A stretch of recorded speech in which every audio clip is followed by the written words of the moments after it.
The bell shattered the morning silence with its deafening clang, and Lina's eyes snapped open.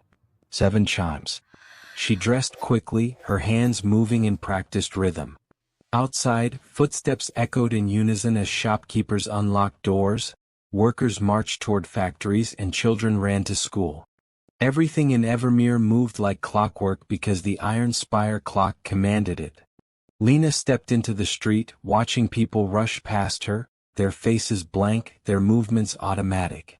The bell rang again at 8, then 9, each chime pulling everyone forward like invisible strings.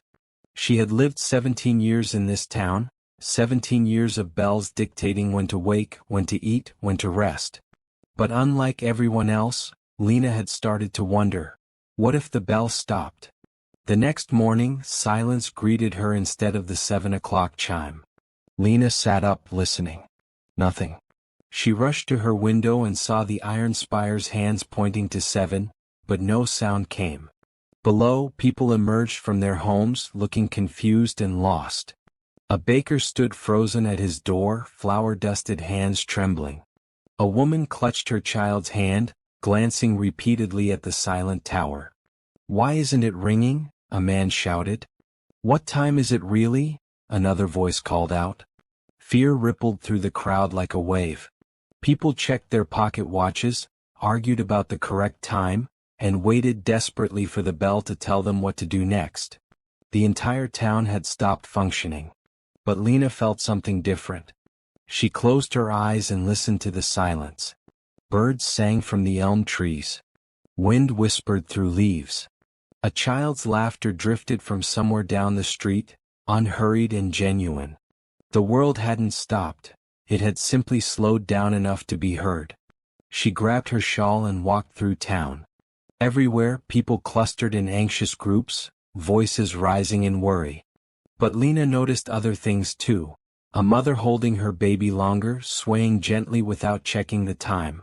An old man sitting on his porch, smiling at nothing in particular. Flowers she had never seen before blooming quietly along the roadside. That afternoon, Lina climbed the hill to Nana Sarah's cottage.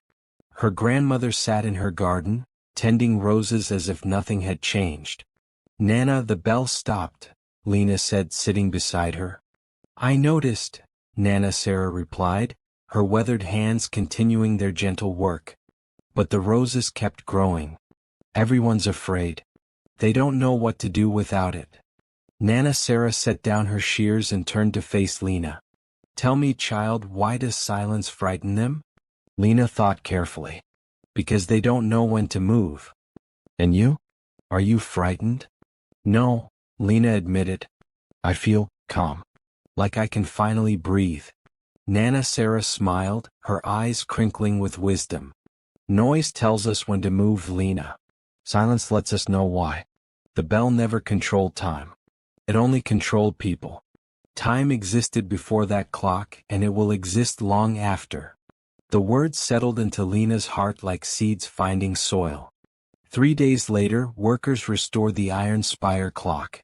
When the bell rang again, the sound felt sharper than before, more demanding. Instantly, the town erupted into motion. People scattered to their routines, rushing to make up for lost time, moving even faster than before. Order had returned. But Lina stood still watching them. She saw what she couldn't unsee. Everyone running toward nothing, checking clocks instead of checking themselves, living by noise instead of by choice. That evening, she used her saved coins to buy a small wooden clock from a craftsman. It had no bell, only soft ticking that could barely be heard. She placed it on her desk and made a promise to herself. She would live by her own rhythm. Years passed. The iron spire still rang every hour, still commanded the town's movements. But in a small classroom at the edge of Evermere, Lina stood before her students, and on her desk sat the silent clock. "Miss Lina, why doesn't your clock ring?" a young girl asked. Lina smiled. "Because growth doesn't need applause. Time doesn't need noise." She taught them to pause between lessons, to notice their breathing, to listen to what silence revealed. She showed them that the most important moments in life happen quietly. The second before understanding, the breath before courage, the stillness before change. The iron spire continued its loud proclamations across Evermere. But inside Lina's classroom, time moved differently. It moved gently. It moved with awareness. And her students learned the most important lesson of all. Silence isn't emptiness. It's where life is truly felt, where choices are made, and where you discover who you really are. If this story touched your heart, subscribe for more wisdom. Share your thoughts in the comments below, and like this video if you believe silence holds